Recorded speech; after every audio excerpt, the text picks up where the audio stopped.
So you're probably wondering what all these things are. It's just a few gadgets. The only thing missing is a baseball bat, but we can use our imagination.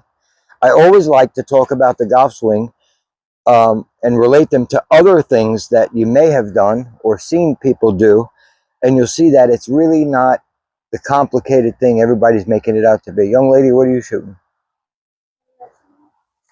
Beginner. The good news, what I teach and what was taught to me by wildbillmehlhorn and my father, never torques your back. There will be no turning the top without the bottom.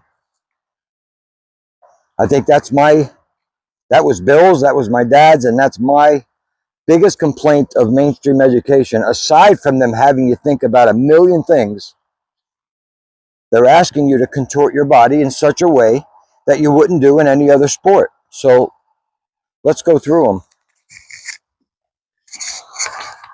Bill always kept a sledgehammer. I didn't have one handy. And he'd make me go over to his big banyan tree, which was like 15 feet wide. It could take a beating. But he would just say, okay, pick that up, and I want you to hit the side of the tree at waist level, knee level, ankle level. And I'd pick it up. Bang! Bang! And what he knew, he was very smart, even though he only had an 8th grade education. He was brilliant. He knew that that thing was so heavy that I would naturally use this to pivot.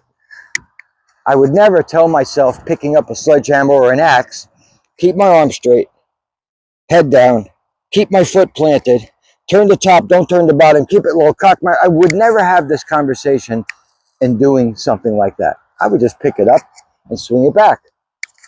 Same goes for, if you've ever tried this, you don't have to play, but if you've ever tried tennis, you didn't do this. You didn't turn the top without the bottom, you pivoted and you pivoted. If you've ever tossed a stone into the water, you pivoted and you pivoted. If you've ever seen a Major League Baseball player, they pivot and they pivot. Every action we can really come up with, even these guys on skates, they're always using this. This is never stationary.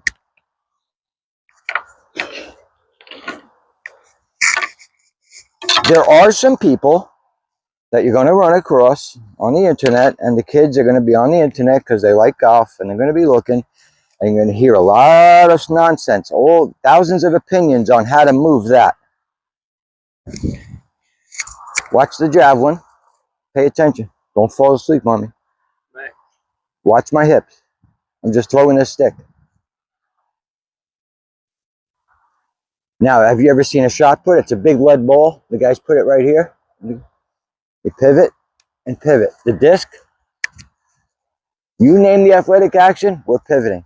So, fundamental number one, access to pivot you already have. If you're frozen because of bad habits, put the shaft on your thighs and do a 90-degree exaggeration. Now, this is an exaggeration for modern golfers because they don't see it much. But this is not an exaggeration if my name was Bobby Jones or Sam Snead or Jack Nicklaus or Tom Watson or Davis Love or Bryson DeChambeau. The pivot is essential to not only not hurting your back and torquing it, but it makes way for the second half of the swing to happen easily, which is unwinding. I find the lighter I get on that foot, and I'm not picking my foot up, kids. I'm not picking my foot up. I'm letting it react to my hip turn. The more I pivot, the more it reacts. You see it?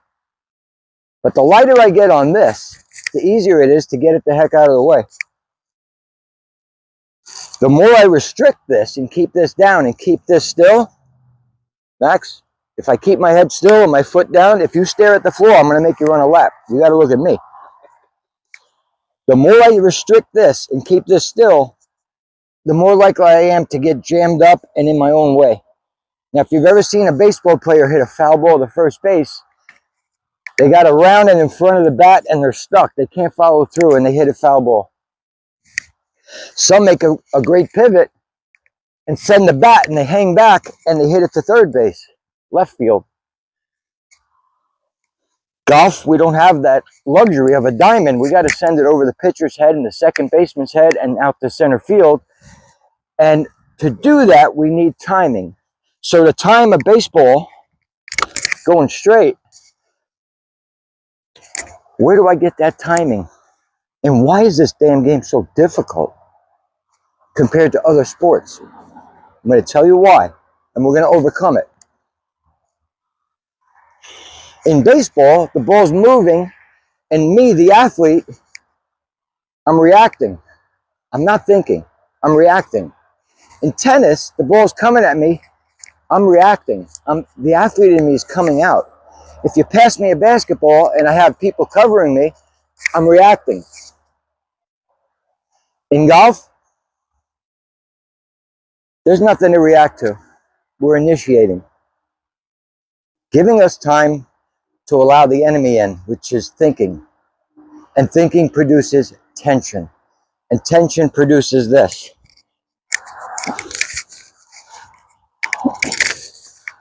All this awkward stuff happens. And all of a sudden, the great Dan Marino, who I had the fortunate opportunity to spend time with when I was in my 20s, he was a rookie in Miami, and he and Don Strock and George Roberts, you know, some Dolphins, they'd come to the golf course.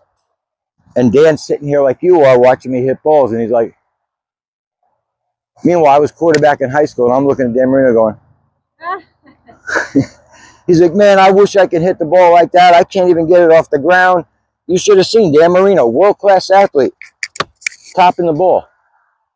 I'm like, Dan, if you stand here and I go out here and I roll it to you and get out of the way, as it approaches, your hips will unwind and you'll clip it because you're reacting. But because it's stationary, all the athleticism was sucked out of your body. Now, one more example of that is, you know who Michael Jordan is? Do you know who Michael Jordan is? Do you ever see him play? Highlights? What a phenomenal human specimen athlete. The guy could play any sport, baseball, golf, anything. He's on a fast break. There's two guys in his way. He takes a jump shot and he's falling away and it's all net. Same guy, same athlete goes to the foul line. Nobody's covering him. He's got guys on the sides. He's got 25 seconds. All of a sudden, that athlete's doing this. What happened to all the talent? What's with the breathing and the dribbling? What happened? He's initiating. He's not reacting. Tension's in. Thinking about what's on the line, how much time's on the clock, what's going to happen on the next play. The thinking is the enemy. So the sports psychologist started getting into these guys' heads, Max, and he said, guys, if you're on the foul line and the sun's not even out, usually the sun's behind me and you're like this. If you're on the foul line and you can visualize the shape of the basketball going in the air and arcing into the net a few times and react to that picture, now you're being an athlete again. You're reacting to the imaginary flight that you're about to perform. So when I give everybody a ball, one ball each, and from your seat even, just toss it in here for me.